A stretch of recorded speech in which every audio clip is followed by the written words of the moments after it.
এখন পর্যন্ত বাবাকে বলে আসছি আজকে যদি মরে যাই আমার লাশটা যেন রাস্তা থেকে কেউ না তুলে। আমার ছাত্রদল যখন বিজয় উল্লাস নিয়ে বের হবে আমাকেও তখন যেন বিজয় ঘোষণা করে আমার লাশটা যেন তারা দাফন করে। প্রয়োজনে শহীদ হবো, কিন্তু সংস্কার করে তবেই করে ফিরবো ইনশাল্লাহ। আমরা নারী শিক্ষার্থীরা কেউ ঘরে বসে থাকবো না, সবাই বের হয়ে আসবে। ন্যাশনাল ঢাকা কলেজ বিশ্ববিদ্যালয় এখন এক হয়ে যাবে। সহিংসতা ছড়িয়ে আমাদের মধ্যে ভয় ঢোকানোর চেষ্টা করছে, কিন্তু এটা হবে না, বৃথা যাবে।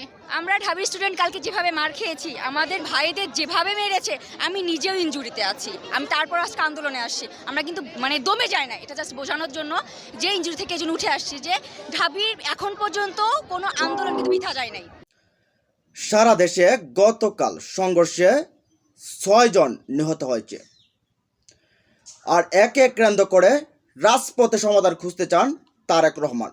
তারেক রহমান বলছেন যে এখন আর আদালত নয়, রাজপথে সমাধান খোঁজা হবে সরকারের পতনের মাধ্যমে।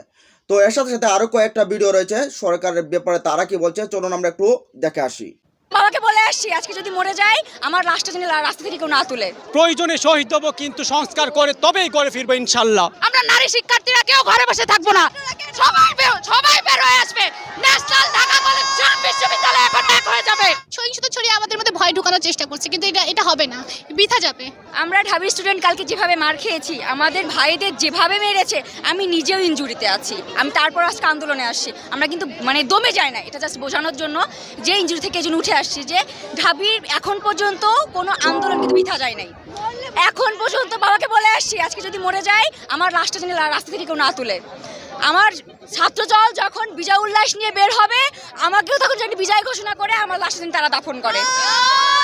এটা ভাষা থেকে বলে আসছি, এখন কি হবে সেটা পরে দেখা যাবে ইনশাল্লাহ।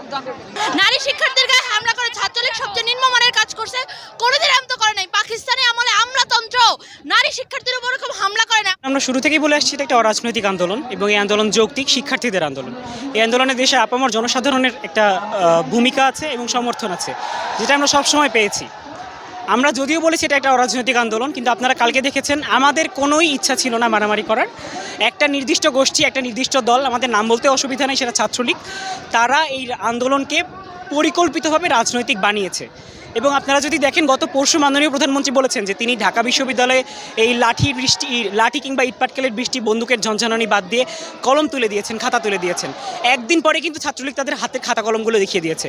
এবং তাদের হাতে খাতা কলমগুলো কী ছিল? তাদের হাতে খাতা কলম ছিল হকি স্টিক, তারা নিয়ে এসেছিল রড, লোহা ইত্যাদি। এবং বারবার আমরা যেটা বলার চেষ্টা করেছি যে আসলে গতকাল কোনো সংঘর্ষই হয় নাই। কালকে যেটা হয়েছে সেটা হচ্ছে হামলা। সংঘর্ষ হওয়ার জন্য দুই পক্ষের মারামারি করতে হয়। আমাদের দুটো হাত ছাড়া কালকে কিছুই ছিল না, যার ফলে কালকে আমরা বেধড়ক পেটন খেয়েছি। এবং আপনারা যদি দেখেন মানুষকে যেভাবে মারতে পারে, ছাত্রলীগ কালকে তার সমস্ত সীমা অতিক্রম করেছে। মেয়েদের গায়ে হাত তোলা হয়েছে, মেয়েদেরকে গায়ে পাথর বৃষ্টি করা হয়েছে এবং সেখানে কাউকে ছাড় দেওয়া হয় না। তার একটা কুকুর পর্যন্ত আছে আমাদের কার্জন হলে, কুকুরটাকে পর্যন্ত ছাড় দেয় না, কুকুরের মাথায় পর্যন্ত বাড়ি মেরেছে। তো এই পর্যায়ে যাওয়ার পরে একটা আন্দোলনকে আজকে আপনারা দেখেছেন, আমরা আজকেও বিক্ষোভ সমাবেশ করতে এসেছি এখানে। আমাদের আসলে অস্ত্রের সাথে কোনো পরিচয় নাই, অস্ত্রের কোনো ট্রেনিং নাই তাদের মতো। তারা শুরু থেকে অস্ত্রের সাথে পরিচিত, তারা নিয়মিত ট্রেনিং প্রাপ্ত।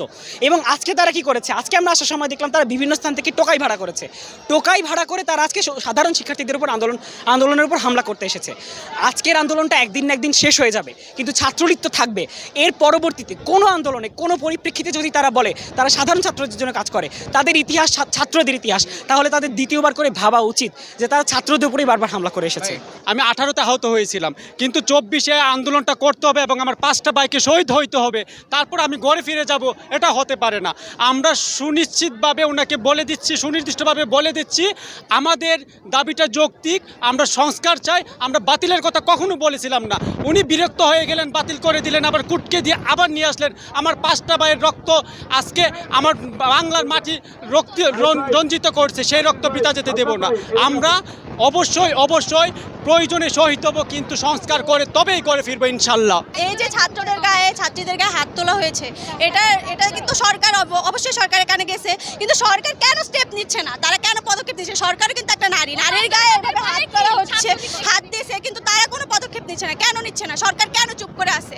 আমরা কিন্তু সরকার বিরোধী আন্দোলনে নামি নাই, আমরা নামছি আমাদের অধিকারের জন্য। আমরা দেশের নাগরিক, আমরা নিজের অধিকার, অবশ্যই আমরা নিজের অধিকার নিয়ে বলতে পারবো, রাজপথে নামতে পারবো।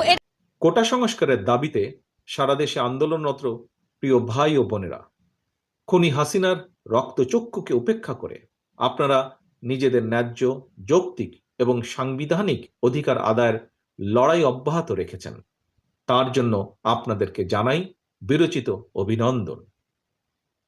ছাত্রছাত্রী প্রিয় ভাই ও বোনেরা, কোটা কখনো মেধার বিকল্প হতে পারে না। এই অন্যায্য কোটার কারণেই দক্ষতা এবং মেধার পরিবর্তে জনপ্রশাসন বর্তমানে সম্পূর্ণ দুর্নীতি নির্ভর হয়ে পড়েছে। জনপ্রশাসনে চলমান বৈষম্য আর অনাচারের বিরুদ্ধে কোটা সংস্কারের দাবিতে সারা বাংলাদেশের ছাত্র, তরুণ, শিক্ষার্থী আপনারা আবারও রাজপথে নামতে বাধ্য হয়েছেন।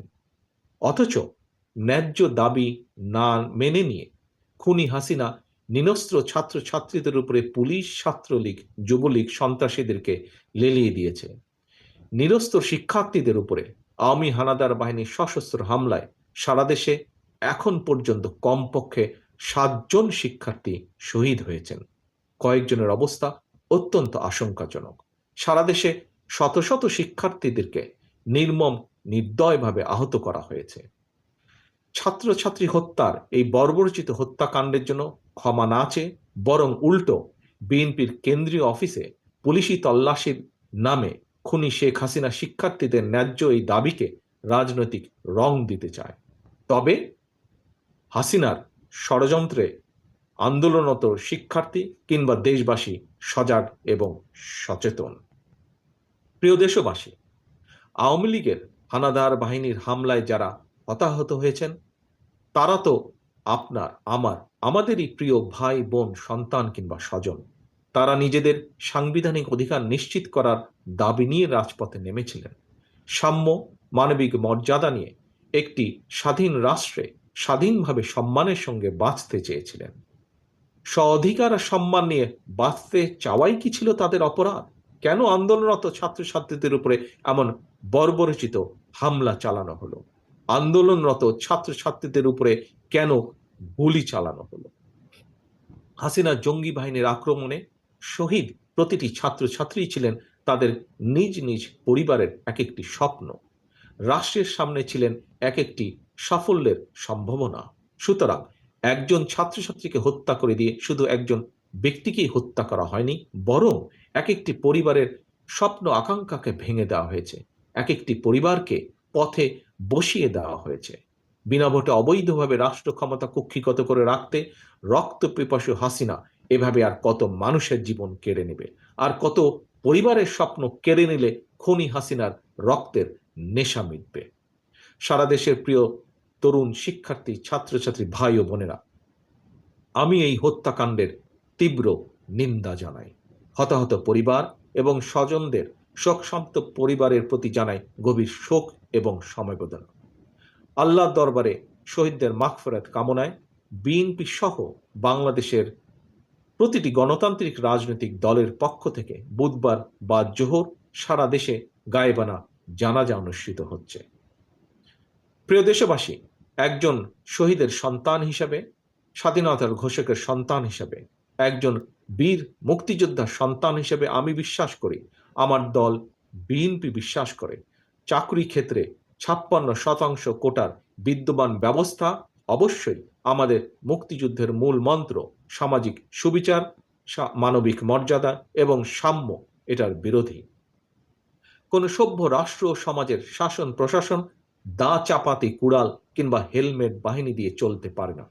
জ্ঞান ভিত্তিক রাষ্ট্র এবং সমাজ বিনির্মাণ করতে হলে, বর্তমান প্রতিযোগিতামূলক বিশ্বে টিকে থাকতে হলে মেধাভিত্তিক শাসন প্রশাসনে কোনোই বিকল্প নেই। এবং এ কারণে সরকারি চাকরিতে কোনোভাবেই 5% বেশি কোটা রাখার কোনোভাবেই যৌক্তিক নয়।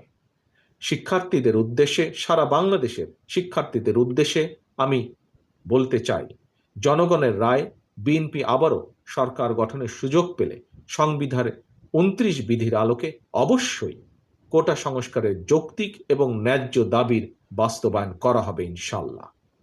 প্রিয় দেশবাসী, রাজপথের আন্দোলনকারী এই শিক্ষার্থীরা প্রত্যেকে কেউ আপনার, আমাদেরই ভাই, বোন, সন্তান কিংবা স্বজন। সুতরাং তারুণ্যের ন্যায্য অধিকার আদায়ের এই চলমান লড়াইকে সফল করতে অভিভাবক হিসাবে অবশ্যই তো প্রিয় দর্শক, আপনারা দেখছেন যে ছাত্ররা যে কোটা সংস্কার আন্দোলন করেছিল, সেই কোটা সংস্কার আন্দোলনে গতকাল 16 জুলাই মঙ্গলবার, আর এই মঙ্গলবারে ঘটে ন্যাক্কারজনক এক ঘটনা। ছাত্ররা, সাধারণ শিক্ষার্থীরা, 6 জন শিক্ষার্থী প্রাণ হারাতে হয়েছে ছাত্রলীগ যুবলীগ পুলিশের গুলিতে। আর এতে করে উত্তাল সারা দেশ। এখন সারা দেশে কিন্তু আজকে মিছিল হবে, কফিন মিছিল হবে, তারপরে গায়াবানা জানাজা হবে। তার সাথে সাথে শিক্ষার্থীরা বলছে যে আন্দোলন তারা চালিয়ে যাবে। তার সাথে সাথে আপনারা দেখছেন যে তারেক রহমান, বিএনপির যে চেয়ারম্যান, বর্তমান চেয়ারম্যান, তিনি বলছেন যে এখন আর আদালতে সেই বিষয়টি নেই, আদালতের মাধ্যমে কোনো সুরাহা হবে না, জবাব দেওয়া হবে রাজপথের মাধ্যমে ফয়সালা হবে আসলে এই দেশে কি হবে না হবে। তো এর কারণে এই জন্য হয়তোবা আন্দোলনটা এটা গণ অভ্যুত্থানের দিকে যেতে পারে এমন একটা আশঙ্কা করছেন অনেকেই।